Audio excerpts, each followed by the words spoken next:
Untuk mengetahui bagaimana perkembangan terkini soal kasus pengeroyokan, kita telah terhubung dengan Kasat Reskrim Polresta Jayapura Kota, AKP Dewa Ditya Krisnanda. Pak, bagaimana kronologi peristiwa pengeroyokan ini terjadi? Baik, Pak Noldi, dapat kami sampaikan terkait dengan kronologis yang terjadi pada hari Jumat, tanggal 4 April, sekira pukul 2 dini hari ya. TKP-nya itu sebuah hotel yang bernama Hotel Bunga Yotefa, distrik AB Pura, yang mana berawal dari tersangka inisial IN mendatangi hotel tersebut dan membuat keributan di hotel tersebut. Sehingga tersangka IN ini ditegur oleh resepsionis hotel yang saat itu bertugas. Kemudian karena ditegur, tersangka IN ini merasa tidak terima dan akhirnya emosi sehingga tersangka IN ini memprovokasi dua orang tersangka lainnya untuk bersama-sama mendatangi TKP tersebut. Sehingga terjadilah tindak pidana pengeroyokan terhadap korban yang saat itu sedang bekerja di TKP. Pak, apa yang menyebabkan pelaku tidak diterima, ditegur oleh korban? Jadi dapat saya sampaikan terkait pelaku setelah ditegur dan dia merasa tidak terima. Yang pertama dapat saya sampaikan bahwa pelaku berinisial IN ini dalam kondisi mabuk minuman keras ya. Saat itu yang bersangkutan datang ke hotel, kemudian menjatuhkan pintu hotel, kemudian mengganggu pengunjung yang saat itu hendak menginap di hotel tersebut.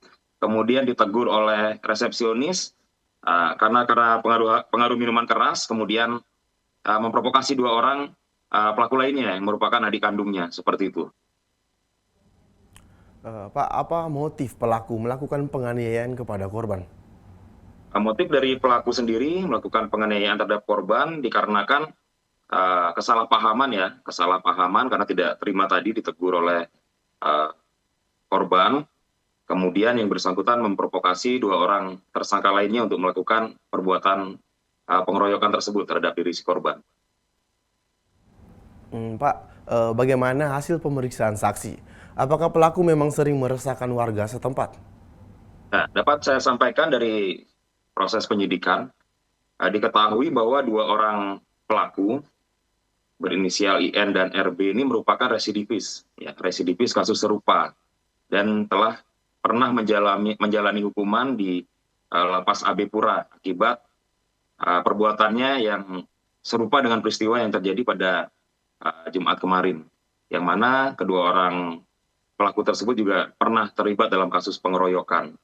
Kemudian dari hasil penyidikan, kami juga melakukan tes urin berkoordinasi dengan Satres Narkoba.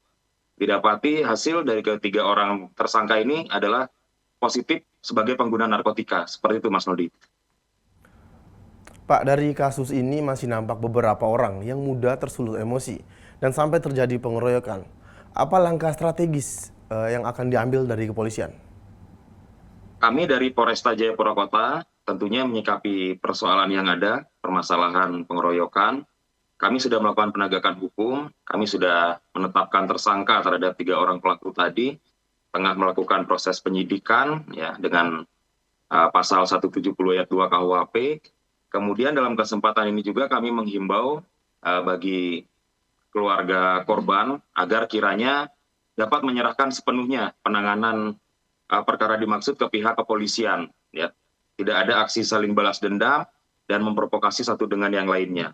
Kemudian untuk upaya strategis menghindari terjadinya peristiwa serupa, kami dari kepolisian Polresta Jayapura Kota tentunya akan mengedepankan upaya pembinaan masyarakat melalui himbauan-himbauan Kamtibmas, kemudian meningkatkan patroli secara rutin, melakukan razia miras, ya karena ini salah satu pemicu juga terjadinya beberapa peristiwa pidana di Kota Jayapura, sehingga dapat terciptanya situasi Kamtibmas yang kondusif oleh hukum Polresta Jayapura Kota. Demikian Mas Rudi.